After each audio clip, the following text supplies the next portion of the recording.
स्वागत है आप सभी का हमारे चैनल द डिवोशनल ड्रम में।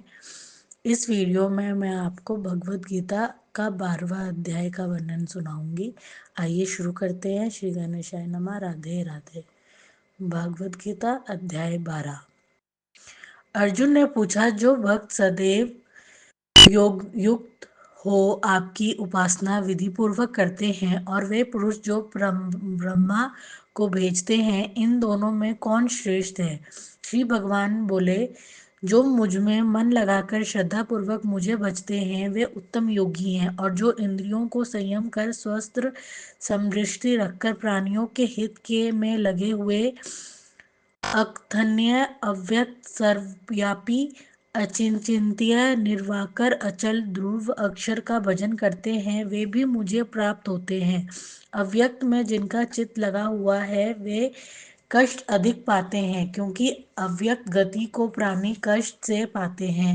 हे पार्थ, जो प्राणी अपने सब कार्य को मेरे अर्पण करके मेरी शरण में आते हैं, मैं उन शरण में आए हुए भक्तों को थोड़े ही काल में संसार सागर में से उद्धार कर देता हूँ। मुझ में ही मन और बुद्धि रखो, तब तुम मुझ में निवास करोगे, इसमें कुछ संदेह नहीं है। हे धनंजय, यदि इस प्रकार तुम मुझ में अपने चित्त को लगाने में समर्थ ना हो तो अभ्यास योग द्वारा मुझे पाने के लिए बराबर यत्न करो।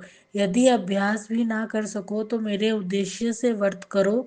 मेरे लिए तुम कर्म करोगे तभी तुम्हें मुक्ति प्राप्त होगी। यदि ऐसा भी ना कर सको तो मन को रोककर अन्य भाव से मेरी शरण आओ और फल की आशा छोड़ कर्म करो, क्योंकि अभ्यास से ज्ञान, ज्ञान से ध्यान और ध्यान से भी कर्मों का फल त्यागना श्रेष्ठ है। त्याग से तुरंत शांति प्राप्त होती है। जो किसी से द्वेष नहीं करता, सबका मित्र है, दयावान है, ममता और अहंकार जिसमें नहीं है, जो क्षमावान, संतोषी है, स्थिर चित्त है, इंद्रियों को वश में रखता है, दृढ़ विश्वासी है, मुझ में अपना मन और बुद्धि लगाए हुए है, जिससे ना लोगों को भय है ना लोगों से जो डरता है, हर्ष, ईर्ष्या, दुष्टों से भय और विषाद से जो रहित है, जो कुछ मिले उसी में संतुष्ट, पवित्र, दक्ष, निष्पक्ष, दुख रहित, फल की आशा त्याग कर कर्म करने वाला मेरा भक्त है।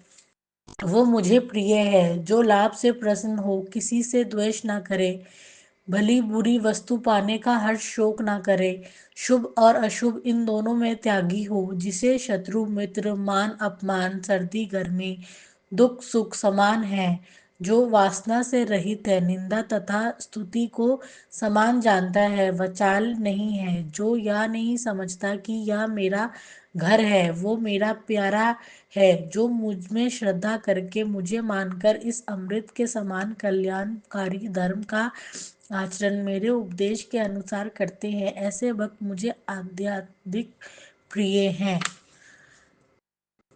अतः 12वें अध्याय का महत्व।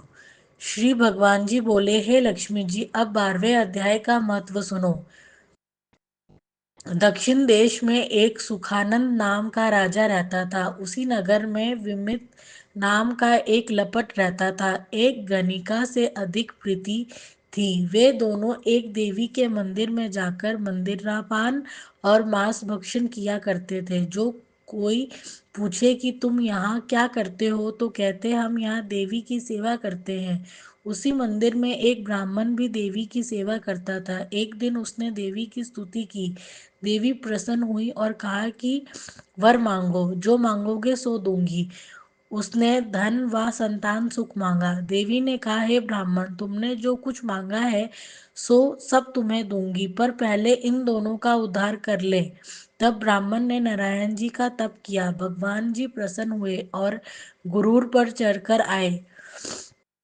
पूछा, तेरी क्या कामना है? ब्राह्मण ने कहा, इस लपट और गणिका का उद्धार कैसे हो? श्री नारायण जी ने कहा, हे आज्ञाकारी ब्राह्मण, गीता के 12वें अध्याय का पाठ सुनाओ तो इन दोनों का उद्धार होगा।